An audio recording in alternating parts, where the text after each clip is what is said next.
UP के अमरोहा से सांसद दानिश अली को लोकसभा में क्या क्या नहीं कहा गया। बहस तो चंद्रयान की सफलता पर हो रही थी, मगर बीजेपी के एक सांसद इस हद तक चले गए कि मजहब का नाम लेकर विरोधी दल के सांसद को निशाना बनाने लग गए। बसपा सांसद दानिश अली को जिस तरह से बोला गया, मेरी राय में उन्हें लोकसभा की सदस्यता से इस्तीफा दे देना चाहिए। कायदे से बीजेपी के जिस सांसद ने उनके साथ अभद्रता की है, उनके खिलाफ भी कड़ी कार्रवाई होती और उन्हें निलंबित कर दिया जाता, लेकिन इसका चांस कम है, इसलिए दानिश अली को ही सदस्यता छोड़ देनी चाहिए। दोस्तों, मेरा नाम है शारिफ खान और आप देख रहे हैं ऑल टाइप नॉलेज चैनल। आप में से बहुत सारे लोग ये जानते होंगे कि कल सदन के अंदर जिस तरह से दानिश अली को भारतीय जनता पार्टी के दिल्ली के चुने हुए सांसद रमेश बिधूड़ी ने अपमानजनक शब्दों से पुकारा, उन शब्दों से पुकारा जिन शब्दों से आरएसएस और बजरंग दल पुकारता है। अब कहने की ज़रूरत नहीं है, बहुत सारे लोग आप में से जानते होंगे कि बजरंग दल और आरएसएस किन शब्दों से पुकारता है। आरएसएस और बजरंग दल हमेशा से मुसलमानों को जिहादी, कटवा, मुल्ला इन शब्दों से पुकारता है। कुछ इसी तरह की भाषा का प्रयोग किया भारतीय जनता पार्टी के सांसद जिनका नाम है रमेश बिधूड़ी। अब इसमें नया क्या है? इसमें नया ये है कि बहुत सारे गोदी मीडिया के चैनल आप देख रहे होंगे जो बात को घुमा फिराकर सही ठहराने की कोशिश कर रहे हैं या बहुत माइनर सा बाइकाट कर रहे हैं। लेकिन आज मैं आपको रवीश कुमार की वो रिपोर्ट दिखाने वाला हूं जिसके अंदर आपको पता लगेगा कि वास्तविकता सदन के अंदर उस समय क्या थी, जिस समय दानिश अली को अपमानजनक शब्दों से भारतीय जनता पार्टी के सांसद रमेश बिधूड़ी जी ने अपमानजनक शब्दों के साथ पुकारा। उस समय सदन के अंदर क्या चल रहा था और इस बात का अपने देश के ऊपर और साथ ही साथ दूसरे देशों के ऊपर भी क्या प्रभाव पड़ेगा। जानकारी के लिए बता दूं कि ये खबर तुर्की तक पहुंच चुकी है। तुर्की के जो मुस्लिम समाज के लोग हैं उन्होंने भी इसका कड़ा विरोध किया है। साथ ही साथ भारत के अंदर रहने वाले मुसलमानों की भावनाओं को बहुत बड़ा आहत पहुंचाया है। तो देरी नहीं करते हुए मैं आपको रवीश कुमार की उस रिपोर्ट पे लेकर के चलता हूं जहां वो बता रहे हैं कि किस तरह से सदन के अंदर एक मुस्लिम व्यक्ति खड़ा होता है सवाल पूछने के लिए, तो उसको उन अपमानजनक शब्दों से पुकारा जाता है जिससे आरएसएस और बजरंग दल के लोग हमेशा से मुसलमानों का नाम लेते चले आए हैं। इस वीडियो को ध्यान से देखना, इस रिपोर्ट के अंदर आपको वो सारी चीज़ें जानने को मिलेंगी जो बाकी गोदी मीडिया के चैनल पर आपको नहीं दिखाया जाएगा। साथ ही साथ ये भी बताने की कोशिश की है कि जब जब किसी ने इस्लाम धर्म के ऊपर टिप्पणी, इस तरह से अभद्र टिप्पणी की है, उसका जो पद होता है वो एक पद उसको ऊंचा कर दिया गया है। नमस्कार, मैं रवीश कुमार। यूपी के अमरोहा से सांसद दानिश अली को लोकसभा में क्या क्या नहीं कहा गया। बहस तो चंद्रयान की सफलता पर हो रही थी, मगर बीजेपी के एक सांसद इस हद तक चले गए कि मजहब का नाम लेकर विरोधी दल के सांसद को निशाना बनाने लग गए। बसपा सांसद दानिश अली को जिस तरह से बोला गया, मेरी राय में उन्हें लोकसभा की सदस्यता से इस्तीफा दे देना चाहिए। कायदे से बीजेपी के जिस सांसद ने उनके साथ अभद्रता की है, उनके खिलाफ भी कड़ी कार्रवाई होती और उन्हें निलंबित कर दिया जाता, लेकिन इसका चांस कम है, इसलिए दानिश अली को ही सदस्यता छोड़ देनी चाहिए। यह दानिश अली पर निर्भर करता है कि वे उस सदन का सदस्य बने रहना चाहते हैं जिसके भीतर उन्हें मजहब और आतंक का नाम लेकर निशाना बनाया गया। उस जगह पर जहां किसी भी दल के सांसद को विशेषाधिकार हासिल होता है, जहां वे सबसे अधिक सुरक्षित होते हैं। मगर बीजेपी के सांसद रमेश बिधूड़ी ने आतंक और धर्म से जोड़कर दानिश अली को जो कहा है, उससे साफ है कि कम से कम भावनात्मक रूप से दानिश अली वहां पर बहुत ज्यादा सुरक्षित नहीं लगते। हम जिन आपत्तिजनक शब्दों की बात कर रहे हैं, उन्हें लोकसभा की कार्यवाही से निकाल दिया गया है, इसलिए उन्हें दोहरा नहीं रहे, क्योंकि यही नियम है कि जो शब्द कार्यवाही से निकाल दिया जाए वो बाहर नहीं आए। मगर रमेश बिधूड़ी का वीडियो बयान चारों तरफ फैल चुका है, हजारों लोग शेयर कर रहे हैं, जनता देख रही है, सुन रही है कि दानिश अली को क्या क्या कहा गया है। कल की घटना का संज्ञान लेते हुए जो उचित कार्रवाई वो करेंगे। मैंने नोटिस दिया है, क्योंकि सब चीज रिकॉर्ड पे है और ये पहली बार हुआ है कि एक चुने हुए सांसद के खिलाफ इतनी अमर्यादित भाषा, इस तरीके की धमकी। मैं पूछना चाहता हूं, क्या आरएसएस की शाखाओं में, क्या प्रधानमंत्री नरेंद्र मोदी जी के नए भारत की प्रयोगशाला में कैडर को यही पढ़ाया जाता है? जिस तरीके का कल दुनिया की लोकतंत्र की, we are mother of democracy according to honourable prime minister and we are proud of it. उस मदर ऑफ डेमोक्रेसी के टेंपल में एक चुने हुए सांसद के खिलाफ जिस तरीके के अल्फाज, मुल्ला, कटवा, आतंकवादी, उपद्रवी, ये क्या है? इस देश में हो क्या रहा है? ये हो क्या रहा है? रूह भी कांप जाती है वो अल्फाज सुन के। मैं रात भर सो नहीं पाया, दिमाग की नस फटने को तैयार थी है मेरी। मैं इंतजार कर रहा हूं कि मैं करूं तो करूं क्या, जब मेरे जैसे चुने हुए व्यक्ति की स्थिति आज इस देश में यह है, तो एक आम आदमी की स्थिति क्या होगी? मुझे उम्मीद है कि मेरे साथ न्याय होगा। आदरणीय स्पीकर साहब कार्रवाई करेंगे, नहीं तो मैं भरे मन से इस सदन को भी छोड़ने पर विचार कर रहा हूं, क्योंकि ये एक सभ्य समाज में बर्दाश्त नहीं किया जा सकता। दानिश अली आहत हैं, आक्रोशित हैं, पर उन्हें विचार नहीं करना चाहिए, लोकसभा से इस्तीफा दे देना चाहिए। यह मेरी अपनी राय है। जिस सदन में एक सांसद ने उन्हें इस तरह की बातें कही हैं, उन बातों ने दानिश को सदन के लिए वैसे ही पराया कर दिया है, हमेशा हमेशा के लिए। लंबे समय से राजनीति में दानिश अली हैं। 2019 में बसपा के टिकट पर यूपी के अमरोहा से चुनाव जीते, पहली बार सांसद बने। बसपा में आने से पहले लंबे समय तक जनता दल सेक्युलर में रहे और एचडी देवेगौड़ा की पार्टी में काम करते रहे। संसद में इनकी भागीदारी का ट्रैक रिकॉर्ड शानदार मालूम पड़ता है। पीआरएस के रिसर्च से पता चलता है कि सदन के भीतर दानिश अली का रिकॉर्ड बेहतरीन है। संसद के अधिकतर सत्रों में इनकी उपस्थिति 100% रही है और औसत उपस्थिति 98% रही है। इन्होंने 139 डिबेट में हिस्सा लिया है और कुल 191 सवाल पूछे हैं।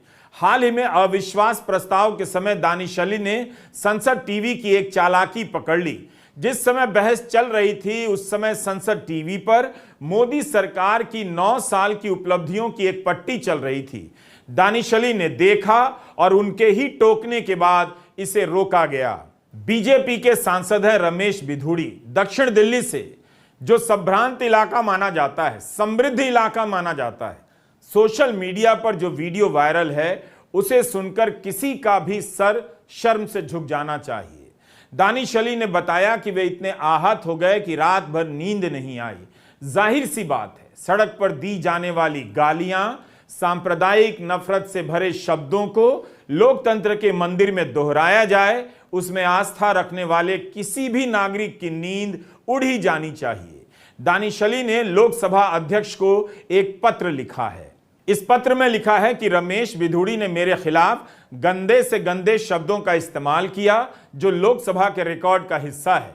उन्होंने मुझे मुल्ला, उग्रवादी, आतंकवादी आदि कहा है। अफसोस की बात है कि यह सब संसद की नई इमारत में कहा गया। इससे मेरा दिल टूट गया है। इस महान देश के अल्पसंख्यक सदस्य के बारे में इस सदन में इस तरह की बातें कही गई हैं। इसलिए मैं रूल 222, 226, 227 के तहत नोटिस दे रहा हूं और चाहता हूं कि रमेश बिधूड़ी के खिलाफ कार्रवाई हो। इस मामले को विशेषाधिकार कमेटी के पास भेजा जाए और इस मामले में जांच के भी आदेश दिए जाएं। नई पार्लियामेंट की शुरुआत बिधूड़ी से हुआ है, इनके शब्दों से हुआ है और ये बीजेपी की मंशा को दर्शाता है। ये बिधूड़ी जो कह रहे हैं ये बीजेपी की मंशा। मैं रक्षा मंत्री का खुद बहुत आदर करता हूँ, सम्मान करता हूँ। उनकी मजबूरी थी, उनको उठना पड़ा, उन्होंने माफ़ी मांगी। पर मैं ज़रूर ये मांग करूँगा कि इस सांसद के खिलाफ बड़ी कार्रवाई करनी चाहिए। आम आदमी पार्टी के 2 सांसद राज्यसभा में सस्पेंड हुए हैं, राघव चड्ढा और संजय सिंह, क्योंकि वो नारे लगा रहे थे, वो प्रोटेस्ट कर रहे थे और उनको सस्पेंड किया गया। और बिधूरी ने जो भाषा का इस्तेमाल किया है, मैं समझता हूं ये एक फिट केस है सस्पेंशन के लिए, और इनके खिलाफ कड़ी सी कार्रवाई की जानी चाहिए। कांग्रेस ने भाजपा सांसद रमेश बिधूड़ी को निलंबित किए जाने की मांग की है। राजद नेता लालू प्रसाद यादव ने भी दानिश अली के साथ हुई इस घटना की निंदा की है। उन्होंने कहा है कि प्रधानमंत्री ने देश की समृद्ध संसदीय परंपराओं के विरुद्ध ऐसी विकृत सामाजिक राजनीतिक संस्कृति को जन्म दिया है जिसमें इनकी एक सांसद राष्ट्रपिता गांधी जी के हत्यारे आतंकवादी का महिमा मंडन करती हैं। पीएम के इशारे पर एक बीजेपी सांसद पार्लियामेंट के अंदर विपक्ष के एक सांसद के लिए जिस अमर्यादित, असंसदीय और तुच्छ भाषा का प्रयोग कर रहा है वह घोर आपत्तिजनक, निंदनीय एवं लोकतंत्र व समाज के लिए चिंताजनक है। यह इनका अमृतकाल नहीं बल्कि विषकाल है। दानिश अली का आक्रोश समझ आता है, उनकी बेबसी भी समझ आ रही है। उम्मीद है देश को यह बात समझ आएगी कि एक सांसद को मुसलमान होने के कारण अब सदन के भीतर भी वही सुनना पड़ता है जो सड़क पर आम लोगों के बारे में कहा जा रहा है।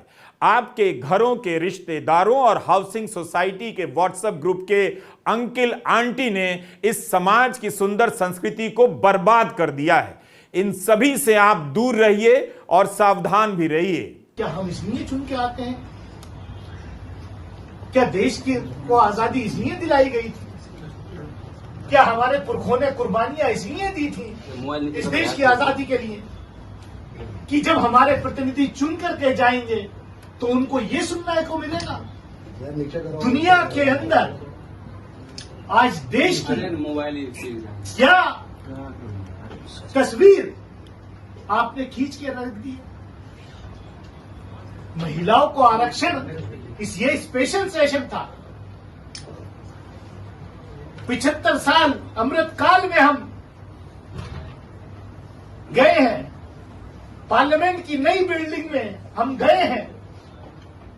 महिलाओं के आरक्षण के लिए ये संसद का सत्र विशेष रूप से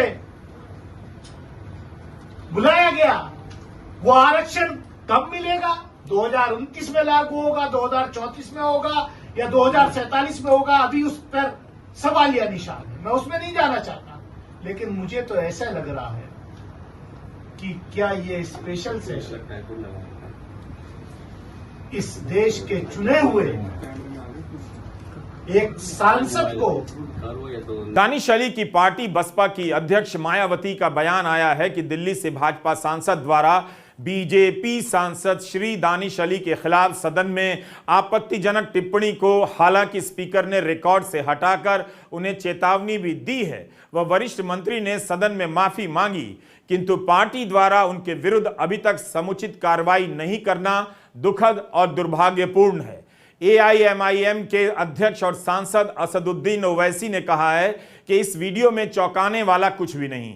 भाजपा एक अथाह खाई है, इसलिए हर दिन एक नया निचला स्तर मिल जाता है। मुझे भरोसा है कि इनके खिलाफ कोई कार्रवाई नहीं होगी। संभावना है कि आगे इन्हें भाजपा दिल्ली प्रदेश अध्यक्ष बना दिया जाएगा। आज भारत में मुसलमानों के साथ वैसा ही सलूक हो रहा है जैसा हिटलर के जर्मनी में यहूदियों के साथ किया जाता था। मेरा सुझाव है कि नरेंद्र मोदी जल्द से जल्द इस वीडियो को अरबी में डब करें और अपने हबीबियों को भेजें। तो दोस्तों अब मुझे आप ये बताइए, क्या सदन के अंदर जो न्याय का मंदिर जिसको कहा जाता है उसके अंदर ऐसे अपमानजनक शब्दों से किसी मुस्लिम व्यक्ति को आप पुकार रहे हो? यहाँ पर इनका टारगेट पूरी कम्युनिटी थी, ना कि दानिश अली। दानिश अली चुने हुए सांसद हैं, वो कोई जिहादी नहीं है, वो कोई आतंकवादी नहीं है, वो कोई कटवा नहीं है। बहुजन समाज पार्टी के उत्तर प्रदेश के अमरोहा के सांसद हैं। मैं आपको बता दूं, कल दिल्ली के संसद का जो सत्र चालू था वहां पर गए थे। चंद्रयान 3 को लेकर रमेश भिदोड़ी जी भाषण दे रहे थे, तभी अमरोहा के सांसद दानिश अली ने खड़े होकर उनसे कुछ सवाल पूछे। सवाल का जवाब देने के बजाय रमेश भिदोड़ी जी ने उन्हें ऐसे अपमानजनक शब्दों से पुकारा, जिसके बाद देश और दुनिया में इस समय माहौल खराब है। लोग कह रहे हैं, ट्विटर पर एक ट्रेंड चल रहा है कि जल्द से जल्द रमेश भिदोड़ी का संसद से बायकॉट करो, इनको तुरंत निलंबित कर देना चाहिए और इनके ऊपर साथ ही साथ केस भी दर्ज किया जाना चाहिए। अब आप जानते हैं कि भारत के अंदर जो गवर्नमेंट है वो भारतीय जनता पार्टी की है।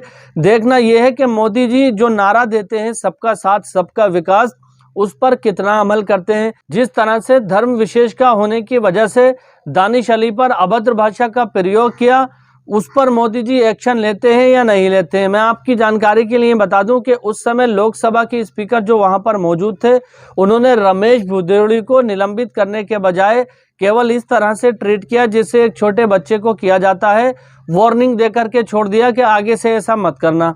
अब आप ये लगा लीजिए, राहुल गांधी हो, आजम खां हो या कोई भी विपक्षी दल का सांसद हो, अगर वो ऐसे शब्दों का प्रयोग संसद के अंदर कर देता तो उसके साथ क्या कार्रवाई होती। फिलहाल रवीश कुमार की रिपोर्ट देखकर आपको क्या लगता है, कमेंट में अपनी राय जरूर दें। इंशाल्लाह फिर मिलेंगे इसी तरह की एक नई वीडियो के साथ। तब तक के लिए खुदा हाफिज, जय हिंद, जय भारत।